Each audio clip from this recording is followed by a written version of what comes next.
Hi guys, magandang buhay sa inyong lahat. Nandito tayo ngayon sa Central Terminal ng San Pablo City. Ito yan sa Laguna.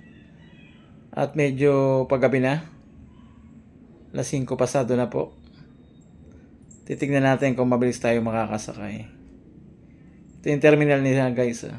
Pwede kayong maupo dun sa loob, mag-CR. May mga nagtitinda rin dyan sa labas. At kita nyo naman, medyo naiipit siguro sa traffic or mabilis yung kanilang biyahe kaya mabilis din yung alis ng mga bus. Ngayon ito pa lang yung bus na inabutan natin. So bakante na since wala pa yung aking kasama. Kaya dapat makasakay na rin tayo, hindi tayo makasakay. Although hindi siya yung biyahe na ating pupuntahan. Kasi nga dito medyo madalang yung biyaheng Alabang kaya pwede tayong sumakay ng biyaheng LRT, biyaheng Cubao. At tayo ay magta-transfer na lang ulit. Para yung pag-aantay natin ay babiyahin na natin. Para hindi tayo masyadong gabihin. Although gabi na naman talaga. Yan guys, may dumating na. PLTV. Pero malabo pa rin to sa ating biyahe. Malamang ito ay biyaheng LRT. O Cubao. Yan guys, umalis na rin.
Guys, dahil wala pa rin biyaheng Alabang.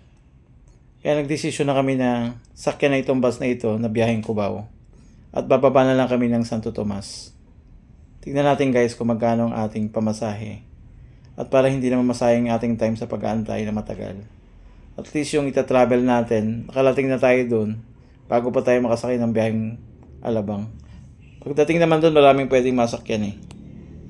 Yan guys, nandito na tayo sa Santo Tomas. Pero guys, medyo madalang ang biyahe. Kaya medyo madalang kami dito. Siguro mga 10 minutes din. Unlike dun sa mga regular na araw, talagang madalas yung dami dito. Yan natin guys, yung ating masasakay. Yan guys, pasakay na kami. Yung biyahe niya. Alabang. Masakyan namin ay ang AD Line. Guys, ang pamasahe natin simula San Pablo hanggang Alabang, 139. Pag regular, pag may discount na natin. Kapag nagkating trip na ganito, salin tayo, 8 pesos yung ganito. Kaya salamat sa inyong panonood ng ating vlog ngayon. Muli ito si Real Nicolas, nagsasabi sa inyo, purihin ang